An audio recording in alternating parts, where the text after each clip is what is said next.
YouTube channel. So previous video में हमने rectification of error complete कर लिया था। आज हमारा नया चैप्टर है, chapter number 15, bank reconciliation statement. बहुत इजी चैप्टर है, 2-3 वीडियो में हम कवर अप कर लेंगे और जून के एंड तक भी हम अकाउंट्स कंप्लीट कर देंगे, ठीक है ना। तो स्टार्ट करते हैं, हम पढ़ेंगे आगे। अब इसमें पढ़ेंगे हम बैंक स्टेटमेंट क्या होता है, इसके नीड्स, इंपॉर्टेंस क्या है, कैसे बनता है, फॉर्मेट क्या क्या होता है, इसमें क्या चीज़ आती है, क्या चीज़ नहीं आती है, सब डिटेल पढ़ेंगे। So let's begin. तो ये बैंक रिकन्सिलिएशन स्टेटमेंट की डेफिनेशन है, यहाँ पे ध्यान दीजिए। यहाँ क्या लिखा है, bank reconciliation statement is a statement prepared mainly to reconcile the difference between bank balance shown by the cash book and the bank passbook. Basically bank statement क्या होता है, ये कब प्रिपेयर कर जाता है, ये प्रिपेयर कर जाता है तो अपन को डिफरेंस बताता है। जो हमारा जो बैंक बैलेंस होता है, जो कैश बुक का और जो पासबुक का बैंक बैलेंस होता है, उसको हमको बैलेंस करना होता है। उसी के लिए हम बैंक स्टेटमेंट बनाते हैं। जैसे मान लीजिए कि आपका बैंक में अकाउंट है, ठीक है ना, तो बैंक की तरफ से पासबुक बनी हुई है आपकी, उसमें जो एंट्रीज होंगी, और आप जैसे घर पे आए, आपने खुद से नोट करा कि है ना, हमने ऐसे आज 1000 रुपये डिपॉजिट करा है बैंक के, तो आपने साथ लिखते रहे कि हमने भी साइड में कैश बुक हमने बनाई है कि हम उसके अंदर 1000 रुपये नोट आउट कर रहे हैं, और पासबुक में भी 1000 रुपये नोट कर दिए उन्होंने बैंक वाले ने कि हमारी तरफ से भी सॉल्व हो गया पेमेंट। तो उसको कहते हैं बैंक स्टेटमेंट। अब बेसिकली क्या होता है, कई बार ऐसा होता है कि है ना, बैंक पासबुक में 100 रुपये जमा कराएं और आपने यहाँ पे लिख रखें कि मैंने तो खाली 80 रुपये जमा कराएं, तो वहाँ 20 रुपये गैप आ गया। या फिर इसमें गैप आ गया कि है ना, आपके यहाँ पे तो 1000 रुपये जमा है और बैंक के पासबुक में 900 रुपये जमा है, तो वहाँ गैप आ गया। तो उसको सॉल्व बैलेंस करने के लिए हम बैंक रिकन्सिलिएशन स्टेटमेंट बनाते हैं, कैश बुक और पासबुक को मैच करने के लिए, ठीक है ना। तो वही अभी हम करेंगे, उसका फॉर्मेट पढ़ेंगे, कैसे किस क्या क्या चीज़ें प्लस होती हैं, ऐड होती हैं, और क्या क्या चीज़ माइनस होती है, लेस होती है, वो हम पढ़ते हैं। पहले आप डेफिनेशन लिख लीजिए। तो ये फॉर्मेट है बैंक स्टेटमेंट का। सबसे पहले पर्टिकुलर आता है, फिर प्लस आइटम, फिर माइनस आइटम। प्लस आइटम मतलब क्या क्या हमको प्लस करना है और क्या क्या आइटम हमको माइनस करना है, वो डेटा, ठीक है। सबसे पहले देखिए, डेबिट बैलेंस एज पर दी कैश बुक। जो भी डेबिट बैलेंस होगा कैश बुक का, वो क्या क्या प्लस होगा, वो अमाउंट लिखा है मैंने यहाँ पे, क्या क्या आएगा। सबसे पहले क्वेश्चन में साइड आपको गिवन होगा ऑलरेडी, तो जो हम यहाँ पे लिखवाई है ना, सब चीज लिखी होंगी, चाहे वो प्लस की हो चाहे माइनस की, सब लिखी होंगी। और उसमें से आपको आइडेंटिफाई करना है कि कौन सा प्लस में जाएगा और कौन सा माइनस में जाएगा, बस ये आइडेंटिफाई करना है और कुछ नहीं करना, ठीक है। सबसे पहले क्या प्लस होता है, cheque issued but not yet presented for payment. Cheque issue तो हो गया है और वो अभी तक पेमेंट का प्रेजेंट नहीं हुआ, मतलब पेमेंट नहीं हुआ उसका, तो वो आइटम प्लस हो जाएगा, ठीक है। उसके बाद interest allowed by bank not record in the cash book. Interest allowed कर दिया बैंक ने, पर कैश बुक अभी तक रिकॉर्ड नहीं करा उसको, मतलब हमारी जो अपनी कैश बुक है उसमें रिकॉर्ड नहीं करा हमने। बैंक में इंटरेस्ट चढ़ गया, उन्हें रिकॉर्ड कर लिया पर हमने रिकॉर्ड नहीं करा, तो हमको रिकॉर्ड करना, तो अमाउंट को प्लस करेंगे तभी हमारा अमाउंट उनकी तरह सेम हो जाएगा, इसलिए आप प्लस कर देंगे। उसके बाद amount directly deposit the customer in the bank account. अब हमने अमाउंट को अमाउंट को हमने क्या करा है, डायरेक्टली डिपॉजिट कर दिया बैंक के अंदर, ठीक है ना। तो हमने भाई उनके अकाउंट में करे, तो उनके प्लस हो गया बैंक पासबुक में, फिर हमको आना है, फिर हमको यहाँ पे आके कैश बुक में प्लस करना, तभी हमारा जो बैलेंस है वो मैच होएगा, तो प्लस हो जाएगा, ठीक है। उसके बाद interest and dividend collected by the bank on traders investment. आपने कोई इन्वेस्टमेंट कर रखा है, उसके अंदर जो आपको इंटरेस्ट और डिविडेंड मिला है, वो बैंक ने कलेक्ट करा और आपके पासबुक में चढ़ा दिया, तो आपकी कैश बुक कम है तो आपको कैश बुक में भी लिखना पड़ेगा, ठीक है ना। तो उसको बैलेंस करने के लिए कैश बुक हमको प्लस करना पड़ेगा, तो हमने इसको प्लस कर दिया। उसके बाद cheque paid into bank but omitted to be entered in the cash book. Cheque हमने पेड कर दिया बैंक के अंदर, पर ओमिटेड हुआ entered in the cash book, cash book के अंदर एंट्री हुई, तो हमको कैश बुक के अंदर प्लस करना पड़ेगा, ठीक। उसके बाद any wrong credit given in by bank in the passbook. कोई भी रॉन्ग क्रेडिट है बैंक के अंदर, बैंक बैलेंस के अंदर हमको दे रखी है, वो बैंक की पासबुक के अंदर गिवन है कि कुछ कंपनी ने गलत कर रखा है उसमें, तो हमको अपना भी तो मैच करना पड़ेगा ना, तो उसके लिए हमको अंदर प्लस करना पड़ेगा कैश बुक के अंदर, इसलिए हमने यहाँ पे प्लस करा, ठीक है। तो ये है क्या क्या चीज़ यहाँ पे कैश बुक के अंदर प्लस होंगी, वो मैंने यहाँ पे लिख दी है। अब हम लिखेंगे क्या क्या चीज़ माइनस होंगी कैश बुक के अंदर, वो लिखेंगे। तो आप पहले इसको रिटर्न डाउन कर लो, फिर उसके बाद मैं इसको बताता हूँ कि क्या क्या चीज़ माइनस होंगी। अब हम लोग यहाँ पे ये देखेंगे कौन सी चीज़ cash book debit balance as per cash book में कौन सी चीज अपनी माइनस होंगी, ठीक है ना। सबसे पहले होगा cheque paid into bank but not yet credited by the bank. Cheque paid कर दिया हमने बैंक में, चेक में अपने लगा दिया, पर उन्होंने बैंक की पासबुक में अभी तक शो नहीं करा कि हमारा जो चेक है वो डिपॉजिट हो चुका है, तो वहाँ शो नहीं हुआ, तो यहाँ पे भी हम जब अपनी कैश पे वहाँ पे शो नहीं करेंगे। तो अगर हमें शो कर दिया है तो हम उसको माइनस कर देंगे, तो जिससे कि हमने जो बैंक की पासबुक है उससे कैश बुक है अपनी बैलेंस रहेगी, इसलिए हमने उसको माइनस कर दिया, ठीक है। नेक्स्ट है cheque paid into bank but dishonoured by the bank. अब बैंक में हमने चेक लगा दिया, वो गलती से डिसऑनर्ड हो गया। डिसऑनर्ड मतलब चेक बाउंस हो गया। चेक बाउंस हो गया तो चेक डिपॉजिट ही नहीं होएगा, फिर पासबुक में एंट्री नहीं होगी, तो जब भी कैश बुक है वहाँ पे माइनस हो जाएगा कि अपनी एंट्री तो हुई नहीं, तो कैश बुक हमने माइनस कर दी, ठीक है। उसके बाद direct payment made by the bank according to the customer. कई बार क्या होता है कि जो बैंक में कस्टमर डायरेक्ट पेमेंट कर देते हैं, तो बैंक पासबुक में तो एंट्री हो नहीं पाती क्योंकि डायरेक्ट पेमेंट हुआ है, तो जो अपनी कैश बुक है वहाँ पे अपन माइनस कर देंगे, माइनस कर दिया, ठीक है। उसके बाद bank charges and commission charge by the bank. जो बैंक होता है वो क्या क्या चार्ज करता है, बैंक चार्ज करता है, माइनस करता है, जो उनका जो कमीशन होता है वो भी चार्ज करता है, कई बार माइनस कर देता है, तो हम जो हमारा जो कैश बुक है हमको भी माइनस करना पड़ेगा, तो हमने माइनस कर दिया, ठीक। उसके बाद cheque issue but omitted to be record in cash book. Cheque issue हो गया पर ओमिटेड हो गया कैश बुक के अंदर, तो हमको माइनस करना पड़ेगा कैश बुक के अंदर, हमने माइनस कर दिया, ठीक। Last any wrong debit given by bank in the passbook. कोई भी रिकॉर्ड मतलब बैंक की पासबुक में कोई सी भी डेबिट बैलेंस है वो रॉन्गली है, तो हमको जो कैश बुक है उसमें भी रॉन्गली डालना पड़ेगा, उसमें हमको माइनस करना पड़ेगा, तो हमने यहाँ पे माइनस कर दिया, ठीक है। उसके बाद क्या करेंगे, जो भी हमारा प्लस आइटम था उसको प्लस करेंगे, जो भी हमारा माइनस था उसको माइनस कर देंगे, ठीक है, टोटल कर दिया।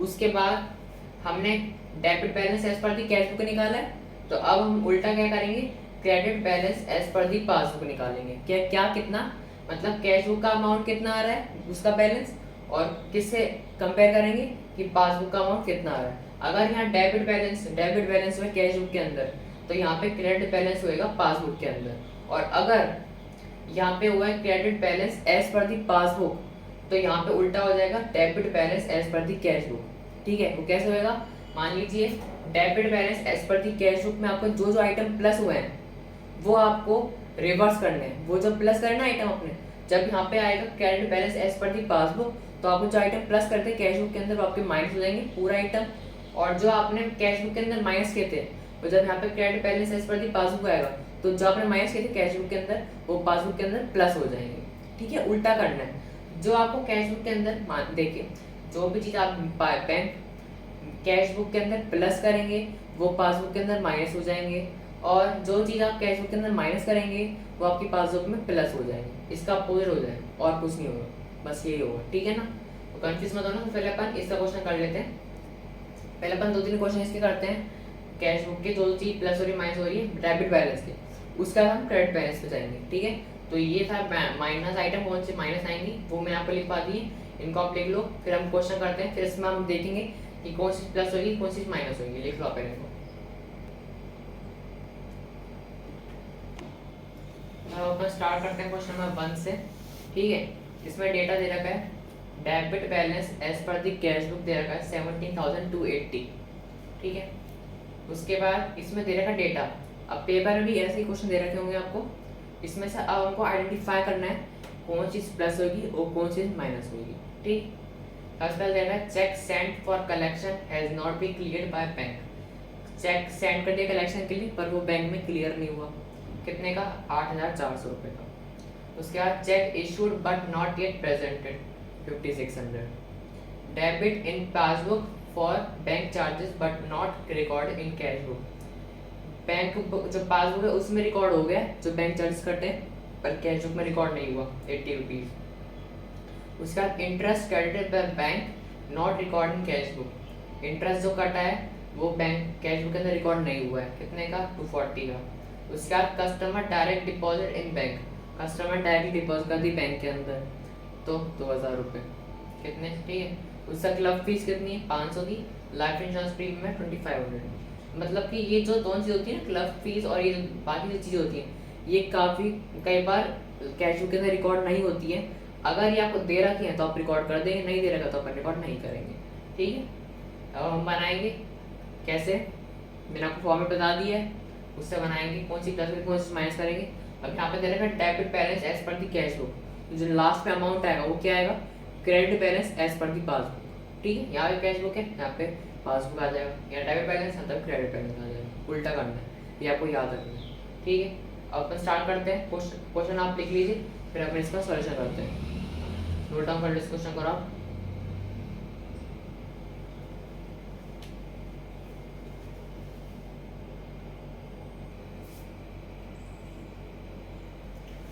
पहले फॉर्मेट बना लीजिए आप, particular plus item minus item. ठीक है, स्टार्ट करते हैं। सबसे पहले लिखेंगे हम यहाँ पे debit balance as per cash book, जो हमको गिवन है। ठीक है, कितना गिवन है अपना 17,280, ये गिवन है, लिख दिया। उसके बाद नेक्स्ट अब क्या प्लस होएगा, सबसे पहले आएगा check issued but not yet presented for payment, साथ साथ लिखते जाइए, check issued but not present for payment. ठीक है, कितना अमाउंट है 5,600 प्लस हो जाएगा। उसके बाद interest credited by bank not recorded in cash book, वो प्लस हो जाएगा। ऐसा जरूरी नहीं कि आपको पूरा पूरा डेटा लिखना है, शॉर्ट फॉर्म लिख दीजिए, जैसे कि इंटरेस्ट क्रेडिटेड बाय बैंक, बस। कितना 240। ठीक है, उसके बाद direct deposit by customer in bank, ये भी प्लस हो जाएगा। डायरेक्ट डिपॉजिट इन बैंक, बस। कितना अमाउंट है 2000। और कुछ प्लस होगा देखिए, नहीं और कुछ प्लस नहीं होगा। अब माइनस पे आते हैं, साथ साथ माइनस में आएगा पहले cheque sent for collection but not yet collected, cheque sent for collection.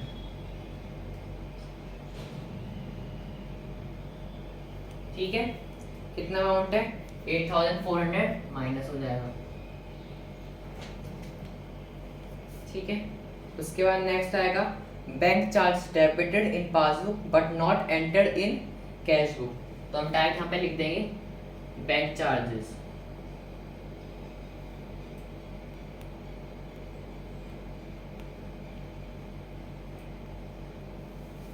कितना है अमाउंट 80 रुपीज। ठीक है, उसके बाद अब क्लब फीस दे रखी है, वही माइनस हो जाएगी अपनी क्लब फीस 500। ठीक है, और दे रखा लाइफ इंश्योरेंस प्रीमियम,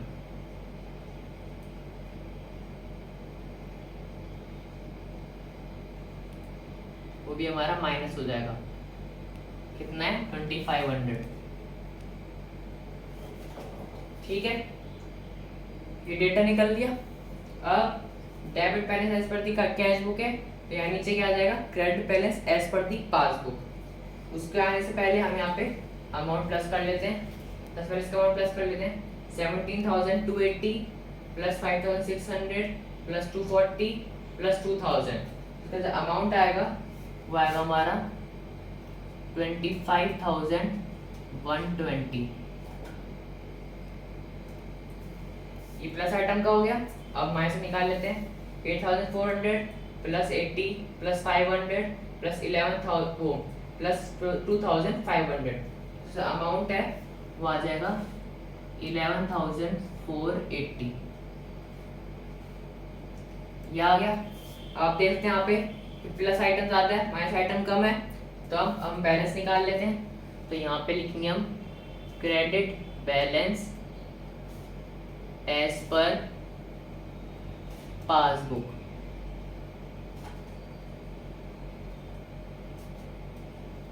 कितना आएगा 25,120 माइनस 11,480, तो ये करेंगे तो अपना अमाउंट आ जाएगा 13,640। ये आ गया हमारा cash balance as per the passbook. ठीक है, ये अपना अमाउंट लास्ट में आता है। ये क्वेश्चन टाइम लिख लिया, क्वेश्चन इतना हो गया। अब इसे नोट डाउन कर लो, इसके बाद नेक्स्ट क्वेश्चन करते हैं। अब हम लोग क्वेश्चन नंबर 2 पे ध्यान देते हैं। ठीक है, इसमें क्या क्या गिवन है यहाँ पे ध्यान देते हैं। सबसे गिवन है डेबिट बैलेंस एज पर दी बैंक, कितना 3,72,000। उसके बाद cheque issued to the creditor but not yet presented to the bank. अब यहाँ पे क्रेडिटर लिखा है मतलब क्रेडिट ही है। ठीक है, कंफ्यूज मत होना। कितना है 7,200। उसके बाद dividend received by the bank but not entered in the cash book 5,000। उसके बाद इंटरेस्ट अलाउड बाय बैंक 1,250। उसके बाद cheque deposit into the bank for collection but not collected by bank, कितना 15,400। उसके बाद बैंक चार्ज है 200। चेक नेक्स्ट है अपना cheque deposit into bank was dishonoured but not intimation received, कितना 320। डिसऑनर मतलब बाउंस। उसके बाद लास्ट है bank paid house tax on our behalf but no information received from bank 350। ठीक है, ये क्वेश्चन है, इसको आप रिटर्न डाउन कर लो, फिर हम इसका सॉल्यूशन करते हैं। अब स्टार्ट करते हैं क्वेश्चन नंबर 2। सबसे पहले फॉर्मूला लीजिए, particular plus item minus item. ठीक है, स्टार्ट करते हैं। सबसे पहले आएगा हमारा debit side as per the cash book,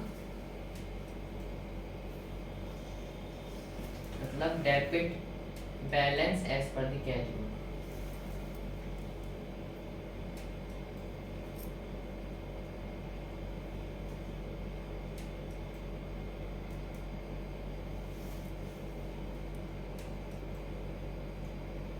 कितना अमाउंट है 3,72,000। ठीक है, अब आइटम मेरे कौन से प्लस होंगे। सबसे पहले प्लस होएगा check issued but not yet presented for payment. Check issued but not yet payment. जितना आप शॉर्ट लिख सकते हैं उतना लिखना, ये नहीं कि आपने पूरी लाइन ही काट दी, नहीं तो जो एग्जामिनर है उसको भी समझ नहीं आया क्या लिखा है। उसका इसका अमाउंट है अपना 72,000। नेक्स्ट प्लस होएगा अपना dividend received by the bank but not entered in the cash book. हम इसका क्या लिख सकते हैं, हम लिख देंगे dividend received by the bank. ठीक है, डिविडेंड रिसीव हुआ है तो कैश बुक के अंदर भी आपको प्लस करना पड़ेगा। अमाउंट है इसका 5,000। ठीक है, नेक्स्ट प्लस होगा अपना interest allowed by bank but not entered in the cash book. Interest allowed में इंटरेस्ट मिला अपन को, interest allowed by the bank, कितना अमाउंट है 1,250। ठीक, अब माइनस देखते हैं क्या माइनस होगा। सर माइनस होगा अपना cheque deposited into bank but not collected by bank up to this date. तो इसका अपन लिख देंगे cheque deposit into bank, cheque deposit into bank. ठीक है, इसका अमाउंट आ जाएगा अपना 15,400, ज़्यादा माइनस। उसके बाद आएगा बैंक चार्जेस, माइनस हो जाएंगे।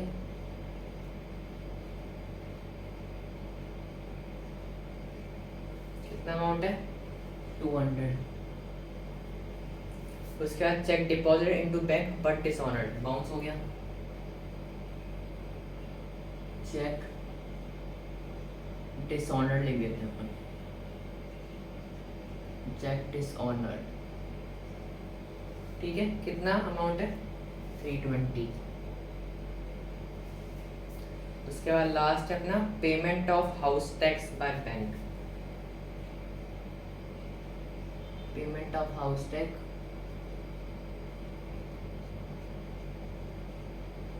से आपने अपने घर का लोन ले रखा है, तो जो उसका टैक्स होगा वो पेमेंट जो होगा वो बैंक काट लेगी पासबुक से, तो आपको जो कैश बुक उससे माइनस करना पड़ेगा।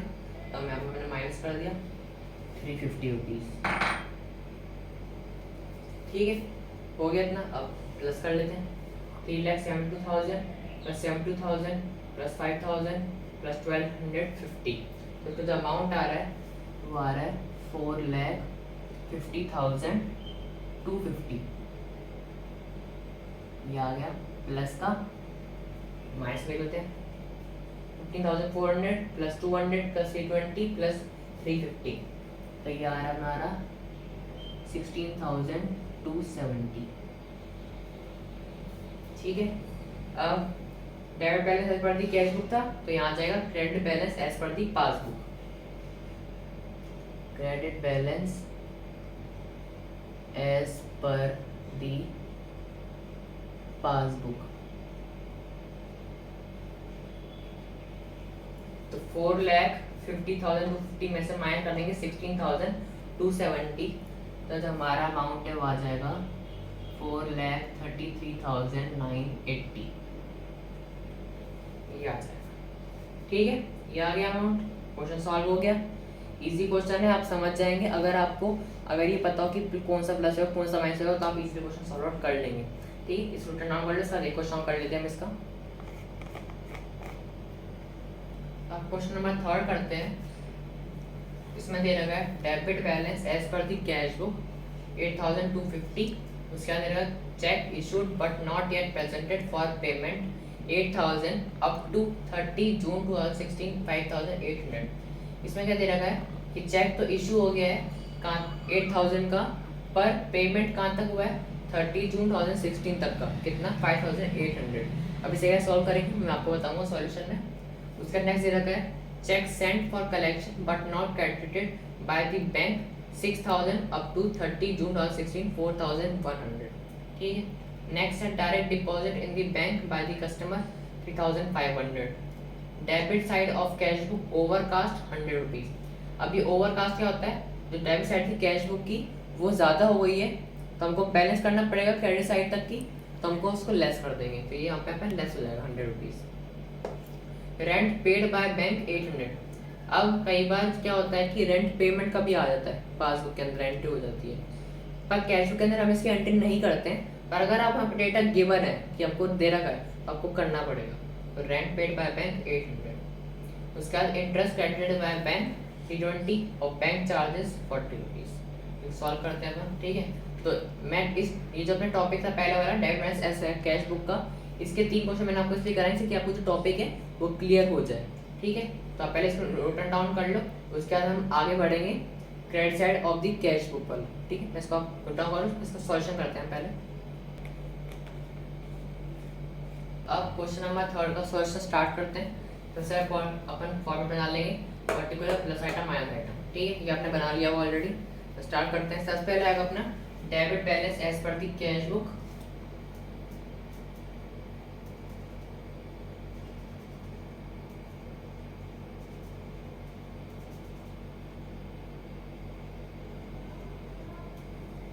अमाउंट दे रखा है 8,250।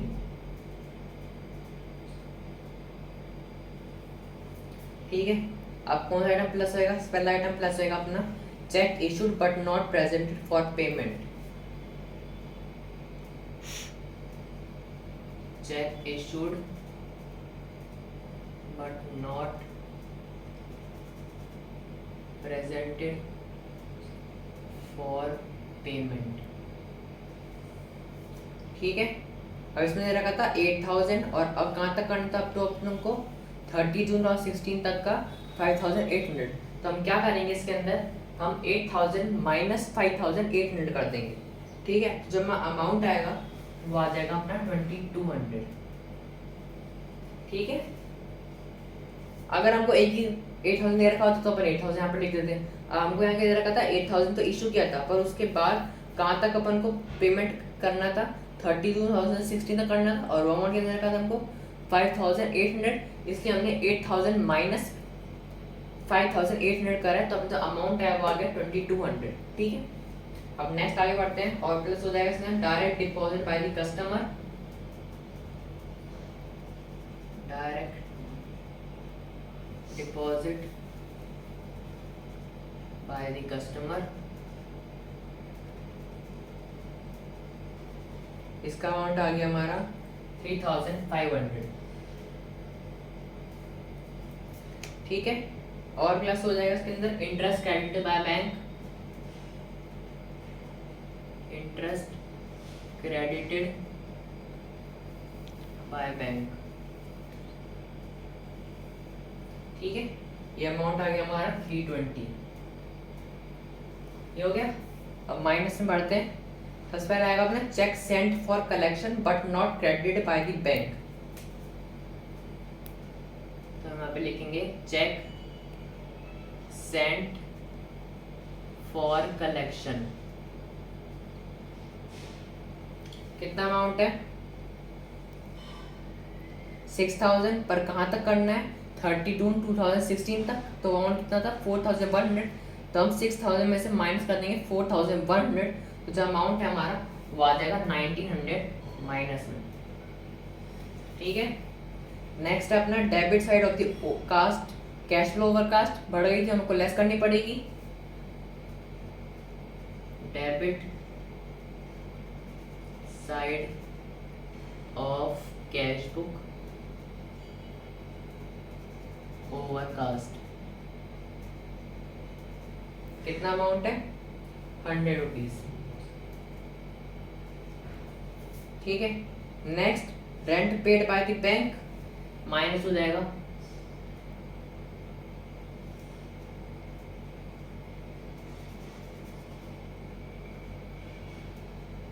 इसका अमाउंट है 800।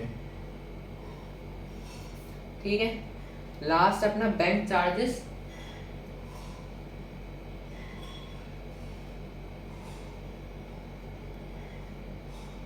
₹40। ठीक है, हो गया सॉल्यूशन। अब प्लस कर लेते हैं 8250 प्लस 2200 प्लस 3500 प्लस 320, तो इसका जो अमाउंट आ रहा है वो आ रहा है हमारा 14270। ये आ गया। अब यहाँ प्लस कर लेते हैं 1900 प्लस 100 प्लस 800 प्लस 40, तो ये आ गया हमारा 2000 2800 2840 2840 आ गया।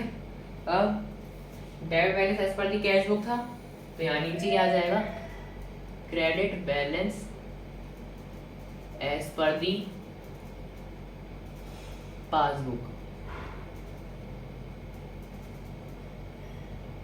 ठीक है, माइनस कर देंगे 14,270 माइनस 2,840, तो जो अमाउंट है वो आ जाएगा हमारा 11,430। ठीक है, ये हो गया क्वेश्चन नंबर 3 कर लिया हमने। तो आज का इस वीडियो का हमारा लास्ट क्वेश्चन है, इसको रिटन डाउन कर लो आप। तो ये हमने 3 क्वेश्चन कर लिए हैं। कैश कौन से वाले, डेबिट बैलेंस एज पर दी कैश बुक के हमने 3 क्वेश्चन कर लिए हैं। अब नेक्स्ट वीडियो में हम क्या करेंगे, हम करेंगे क्रेडिट बैलेंस एज पर दी कैश बुक, उसके भी क्वेश्चंस करेंगे, जिससे कि आपको जो टॉपिक है वो क्लियर हो जाए। ठीक है, तो ये अपना लास्ट टॉपिक था, मतलब लास्ट क्वेश्चन था, टॉपिक खत्म नहीं हो, ये टॉपिक खत्म हो गया। तो लास्ट क्वेश्चन है इस टॉपिक का, कोई भी दिक्कत आती है तो कमेंट सेक्शन पूछ लीजिए, मैं आपको बता दूंगा। ठीक है, आज के लिए इतना ही करेंगे। नेक्स्ट वीडियो में मैं नेक्स्ट टॉपिक पढ़ेंगे क्रेडिट बैलेंस एज पर दी कैश बुक, उसके बारे में आप देखना कि क्या होता है क्या नहीं होता, उसके बाद हम इसका पढ़ेंगे क्या होता है, उसमें क्या सा फॉर्मेट बनता है, क्या चीज़ प्लस होती है, क्या चीज़ माइनस होती है, उसके बारे में डिस्कस कर लेंगे। तो आज के लिए इतना ही, मिलते हैं नेक्स्ट वीडियो में। इसी साथ वीडियो को लाइक करिए, कमेंट करिए, शेयर करिए, सब्सक्राइब करना बिल्कुल ना भूलें, और जो चैनल पर नए आए हैं वो प्लीज़ आगे सब्सक्राइब कर दीजिए। नोटिफिकेशन बेल बटन आ रहा होगा, उसको जाके प्रेस कर दीजिए, जो अपकमिंग वीडियोज होगी वो आपके पास आती रहेंगी। तो मिलते हैं इसी साथ नई वीडियो में। So take care, bye.